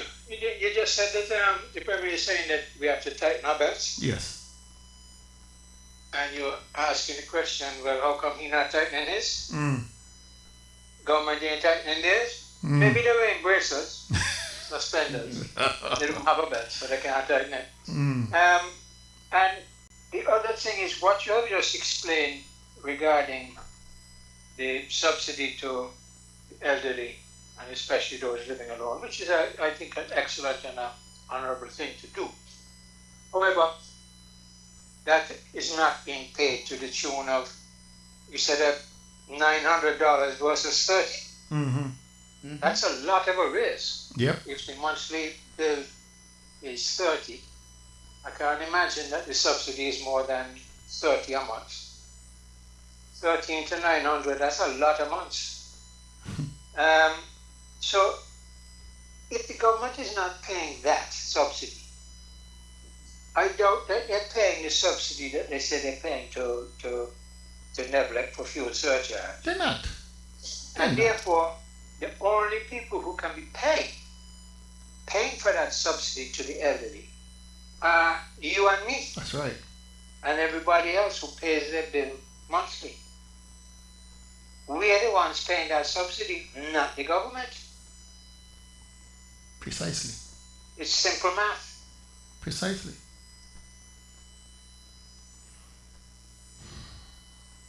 Horrific. Thank you, Carl. All right. The Premier would have basically admit that NEVLEC is in dire straits when it comes to finance. From my understanding, he is getting approximately $8,000 a month as a retainer for NEVLEC. Seeing that NEVLEC is dying, don't you think the wise thing for him to do is to give up that? The last time NEVLEC had a case in the High Court, if my memory serves me right, although he was the retainer for NEVLEC, NEVLEC had to go hire a lawyer, different lawyer to represent them in court. I think it's that with the Nevis case, right? Yes. So why would NEVLEC be paying him to represent them? And then when they've gone to court, they have to pay an next lawyer separately from what they're paying him for being the retainer. So he needs to give up that, and that money could go back into help NEVLEC. That ain't gonna happen. But it's not going to happen. But this is what people need to understand. That he's getting a salary from NEVLEC every month as a retainer, a legal advisor to represent NEVLEC. NEVLEC had a matter in court. He did not represent NEVLEC. NEVLEC had to get a next lawyer to pay them to represent them. This must be conflict of interest. And how come the people of St. Kitts and Nevis do not understand that this is wrong? This is highway robbery. They know it's wrong too. Well, then, so we just accept it and keep our mouths closed. Those who are apologists for the Premier and for the NIA will see nothing wrong with it. Their argument is if given the opportunity, NRP will do the same thing. That is the argument. That all politicians are corrupt and blah, blah, blah. You know, it is really sad we have reached that stage of conversation. The issue here is the management of NEVLEC. The issue is that the Premier, who is the Minister of Energy, and therefore the Minister of NEVLEC, he is directly the one responsible for appointing the board of directors for NEVLEC. He appoints a chairman, he selects the general manager, he appoints all of the directors of the board. Look at the board and see who is there, and you'll understand that they can never ever hold the Premier to account for anything. The chairman of the board is the cabinet secretary for the NIA. Classmate of mine from Charlestown Secondary. The chairman of the board is the cabinet secretary for the NIA. What do you expect to happen? Rubber stamp, no challenge, no objections, no hold in the government to account. Designed, a utility designed to be subservient to the Premier. Absolute control. I am informed that when the letter went from the board to the Premier for him to authorize the increase in surcharge, he didn't even blink. Signed it right away and sent it back. This was 3 weeks before the news broke about the increase in the surcharge. Kept it quiet. Actually left the country went to New York to have a diaspora meeting, never mentioned a single word until the whole story broke apart. And then a statement was issued that we must shoulder the responsibility because the government cannot do it anymore. And they cannot do it alone. We have been doing it alone, Mr. Premier, because you have not been honoring your part of the deal, which is to pay the NIA's consumption and to pay the subsidy for the seniors and to pay the surcharge. You have not been doing it. You have not been doing it. And the board has not done its job to hold you to account because it is your board. This is the situation that we are in. It's like a dog trying to catch its tail. It can never catch it. And so all the issues we are facing regarding the cost of power, how the utility is managed, all of the issues that we have is directly related to the administration of the NIA having total control over the utility. This is the heart of the problem. You have a bunch of yes men and sycophants, supporters of the Premier, populating the board. What do you expect to happen? What do you expect to happen? You expect progress and prosperity to happen when the Premier has no interest in making sure that people can afford a bread? No, it's not going to happen. His whole philosophy is to keep you on the thumb so that when he needs a vote, he can come and say, listen, I'm going to take off your surcharge. Come election, I'm going to take it off. To show you my benevolence, my good, my love for you, I'm going to take it off. Election over. Election over, back on again. So I want to know if Nevis people are not reading the play and not seeing the kind of manipulation that we are seeing here. A friend of mine called me this evening. He said he was in Nevis paying his bill. And this lady from Rollins came in and said, why don't leave the Premier alone? I come to pay my bill. I come to pay my part. And when she see the part she had to play, when she see the part she had to pay, she keep quiet. Let's take this call. Oh, call is gone. Carlisle, where are we? Just before you go to Carlisle, because you just something there that caused me to think. Because you're saying to the public that the board is a board that was handpicked by the Premier. The chairman of the board is the cabinet secretary to the Premier. If the board needs some legal advice on a matter with Levlek, they still have to go back to the Premier. Yeah. The people need to understand what's going on here. Everything revolves around this guy. Let's take this call too. Good evening, you want to? Good evening, gentlemen. Good evening. I want to send condolences to Renido on the passing of his lovely wife and to the family of the late Muriel Nana Libert family. Nana Libert has served our community well. There was a time in this country when we used to say flower or no flower. Those days, Nana Libert used to say flower or no flower. So even though she stopped saying flower or no flower, she has served our community well. I want to extend condolences again to her family. Good night. Thank you very much. Let me join the Carlins, extending my condolences to the entire family. I know them very well, and so my heart goes out to you. Yes, Carla, you were saying? Yeah, I want to join in too. I didn't know of that. One of Nana's daughters and I share the same godmother. So I'm reaching out with love and great affection to the family and saying condolences. Just a couple of things. We are in the middle of the FIFA World Cup I heard people saying that the crowds might not be good, but I want to tell you that I saw some figures today. They said the record attendance for FIFA was set in 1994, and that was at 3,685,357 fans for the whole 1994 tournament. That is the record. 48 matches to go, and FIFA said that they have already gone past that record. So people are out there in tremendous numbers. I've been out and about. I went to a fan zone in Philly.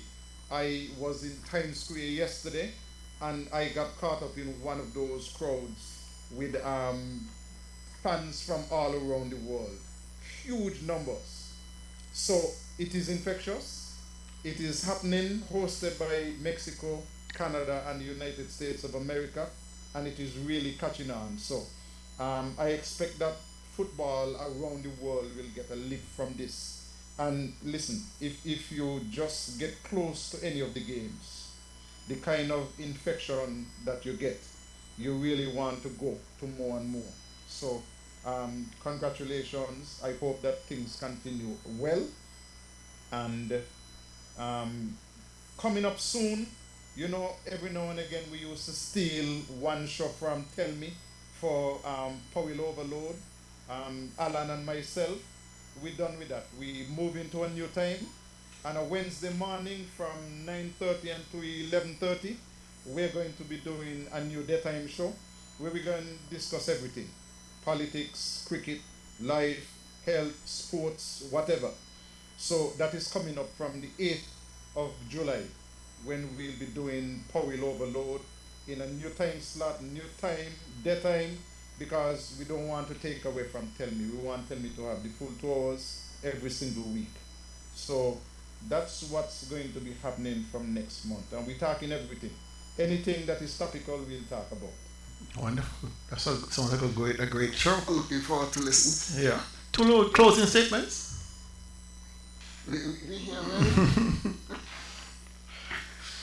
Where do we go from here? The biggest problem right now outside of Destiny is this fuel surcharge that's going on here. I want the people to understand that the utterances of the Premier, they are false. They are dishonest. The Premier is not subsidizing Nevlec at no time. He says the last 4 years, the government has not done that. The government has not paid its bill. That's the main thing that we're having here. And you must consider this, my people, that the Premier is the minister that is responsible for Nevlec. His first duty is to make sure that Nevlec is taken care of, that Nevlec is viable. Now he is getting a salary, I'm told, per month of about $8,000 to be the legal representative for Nevlec. Whether Nevlec has a case, an issue that they need clarification on or not, he's getting his pay.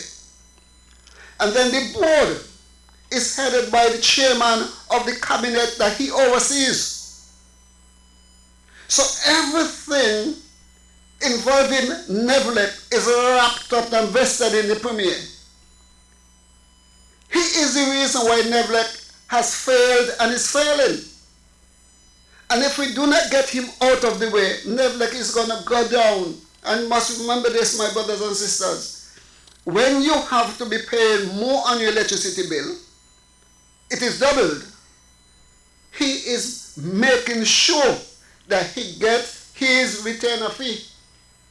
I don't believe that a month passed and he did not collect his money. I don't believe that he says to Nevlec, hey, as a leader of the government, I owe you over $30 million, but I could only pay $250,000 this month. And so therefore, Nevlec, the retainer fee, you only have to give me $1,000 this month because I know that you're drowning. He's not going to do that. He's going to stick out for his $8 or $9 or whatever $1,000 he's getting. We need as a citizens to say to the Premier, Mr. Premier, pay your bill. You were given $600 million that you didn't have to work for. It was coming free. How come you didn't pay Nevlec? What happened to all of that money? There's nothing here on the island to show for it. And we need to demand an accounting for these things rather than people are saying give him a break. You're giving him a break while he is going home every day, every month with about $15,000 to represent you. You're paying him to represent you and he's not doing it, and you're paying him every month and you're saying that is I start to get warm up. Let me cool down. I stop there because I might say something I shouldn't say. Good night to everybody. Well, I'm glad you didn't say anything you shouldn't say. You sounded like you had a lot to say. You know, we have not, Nevlec is a statutory corporation, and we have not been able to see the books for Nevlec ever at all. We don't know the indebtedness to vendors. We don't know how much the government actually owes them, or anything like that. It is kind of sad, tell the truth, that we're having this conversation, but it's an important conversation because it shows you where we're going as a country. The government is heavily burdened with debt. And if they were to include the money that they owe Nevlec into the national debt, we are well over $650 million. You understand what I'm saying? More than our GDP. I have a sneaky suspicion that the federal government, and in particular perhaps the financial secretary in the federal government, is quite aware of our financial predicament. And perhaps that is why they are reluctant to lend or co-sign for any monies on behalf of the NIA. And it comes down again to how did we get into such a bad position? If you follow from 2017 when the Premier became the Premier, when he took over from Vance Emery, we have never had a budget prior to then of more than 200 million. The first budget we got him as Premier, there was an additional almost $80 million in spending added to that budget. And that trend has continued ever since 2017 till today. So what you're trying to do, what you are actually done, is to increase deficit spending because the revenue you generate cannot cover your expenditure. So you borrow. And you keep borrowing and driving up the debt without a commensurate increase in revenue, except through taxation of our people. And we all see now the increase in property taxes. We have seen an increase in hospital fees. We have seen increases at the supply office. We have seen increases all over the place. All because the government has failed to grow the economy sufficiently to take care of its increasing expenditure. And so we borrow. And so right now, we are paying $3 million per month just in interest on our loans. $3 million. If we were to include what is owed to Nevlec, it will be even higher than that. If we include what is owed to Social Security, it's even higher than that. But as I opened earlier, if you are now borrowing from your overdraft at the Bank of Nevis to pay the interest on your debt, you are really in a bad situation. You have increasing deficit spending You have increasing debt and you have low generation of revenue. It's a recipe for disaster. This government here, if they do not change the way they do things, we are going to get bankrupt. We are going to be in default and have to be rescued by either the federal government or by the IMF. Because the trajectory we are on right now is unsustainable. And to add another dangerous component to this whole already bad situation, we are now looking to add another $140 million, for which we cannot service that debt on top of the national debt of $600 plus million. If we already have to borrow to pay the interest on the existing loan burden we have, then what's going to happen when you add another $140 million on top of that for the airport expansion project? How are we to pay it? More borrowing to pay debt? More borrowing to pay debt. It's like people borrowing to go on vacation. It's ridiculous. We are in this situation because of one man. One man has put us in a very compromising position where we cannot even borrow $1 unless the federal government gives it the green light. This is where we are, gentlemen. This is where we are. We are practically bankrupt. And the man who caused the bankruptcy is the premier himself. No fiscal skills, no economic skills, just a waste of time. Good night. Join us on Saturday on Target. We're back on track. See you then. Good night, Carlisle. Thank you for being on the Zoom link. We appreciate that. Have a good night. All right, we're out of here.